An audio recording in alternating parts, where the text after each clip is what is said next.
What up, though? It's your brother SPEAKROC.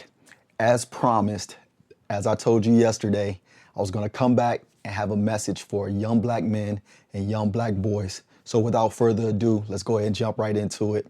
Yesterday, I asked you to read Exodus chapter 18. I hope you read all of it because look, we about to get into it. I took some notes because what I want to do, first, let me talk about a problem that I see. And then we're going to get into this message and we're going to talk about solutions. The problem that I see, I believe that young black men and young black boys are having a hard time and a problem with finding who they need to listen to. I know there's a lot of people always saying something, especially in this age of social media. You have a lot of people saying things, but I believe all young black men, all young black boys, they need to be able to have that good voice of reason, that good little birdie in your ear, if you will. And what I'm getting ready to share with you right now, coming straight from the Bible, is going to be able to give you some tips on how to find and how to have that person in your life that's going to give you great advice and that's going to be timely advice that's going to help and bless your life. All right, first, let's start here. In Exodus chapter 18, let's start with verse 9. In verse 9, it talks about Jethro. He was delighted in what Moses shared with him. Here's the deal. You need to have somebody in your life that can speak to you, that's excited about what you're doing, that's joyful about the activities that you're in. I mean, that goes a long way. When somebody feels good and they're just as excited as you are about what you're doing, I mean, that goes a long way. I mean, of course, we like, to be able to feel like we got that connection where somebody can share in what we're doing. So that's number one. Number two, in verse 12, it talks about Jethro. Jethro was so excited about what Moses was going through and what God had did for Moses and the children of Israel. Jethro went so far as to, the Bible talks about, he gave burnt offerings and he gave sacrifices unto God. Now, what does that mean in our time? I believe what it's saying to us is when you have somebody who cares so much about what you're going through, what you're working on, what you're hustling and what you're grinding for, that they're so excited that they give unto you. They give an offering. They give a gift. They give something, financial even, or they might give a resource. Okay.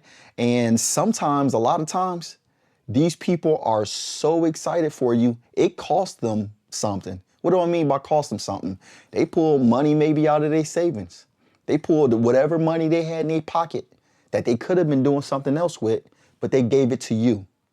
Why is that? Because they want to see you succeed, or they gave it to whatever organization you work for, or whatever activity that you're doing, they donated or they gave charitably to that situation for your benefit because they're that excited. That's key. So, hey, not only were they just saying that they're happy for you, they actually did something about it. That's powerful. Number 3, in verse 14, it talks about, I like to say that Jethro, he was genuinely concerned for Moses. What do I mean by that? In the scripture, in the text, Jethro was observing Moses. He was watching how Moses was leading the people. When somebody cares about what you're doing, they watch you. They're observant. They're paying attention to how you're moving. They're paying attention about how you're being strategic. Because here's the deal. They want to make sure that you're sustaining whatever it is that you're doing, that you have a continual excitement about pressing forward and making good things happen. making sure that you don't fall into any pitfalls and that you don't make mistakes that will truly cost you. See, they're not, unlike some people, they're just not watching you just to be nosy or just have their eyes on you. No, they're watching you to make sure that they can be of a help. That's a blessing. And number 4, in verse 19, Jethro gave Moses good advice. Here's the deal. So he encouraged them, being happy for him. He gave unto the situation, gave unto God. He kept a watchful eye over Moses, seeing what he was doing. Then number 4, if he saw that Moses was just kind of falling short a little bit, Jethro had great advice to give to Moses to help his situation. Now, this is a blessing right here because that's what we're talking about. We're talking about who do we listen to? Who do we get advice from? And see, Jethro cared that much that he was still giving. Because anybody will tell you, talk to somebody a little older than you, talk to the old folks, they'll tell you, hey, good advice is worth its weight in gold. So this is the person who's doing all of these things, these 4 things. Now, I'm not saying that a person can't just do one, but when you got somebody who's going over and beyond, doing these 4 things, they truly care. Now, let me sum it up with this. For any of that to work, what you have to do what is in verse 24. The Bible talks about Moses listened to his father-in-law, Jethro, and he did exactly what Jethro said. Now that's key. That is key right there. You have to listen, not just hear him, not just hear the person that's helping you like this.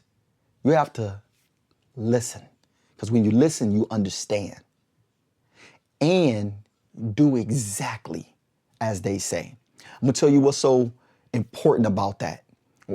When you have a person like that in your life, this is the kind of person that when they call, you stop whatever you're doing, you answer the phone. If they message you, you make sure you message them back.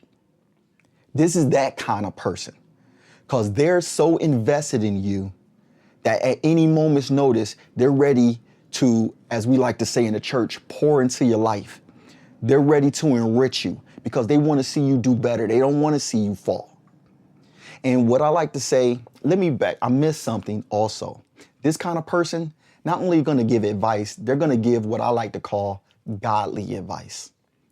Godly advice is different than just some kind of advice. Just some people you'll talk to, they'll be like, hey, look, if you fell into a situation, hey, look, I got a scam that we can do. We're going to go ahead and hit a lick. We're going to go ahead and slide on somebody. Look, no. You don't want that kind of advice.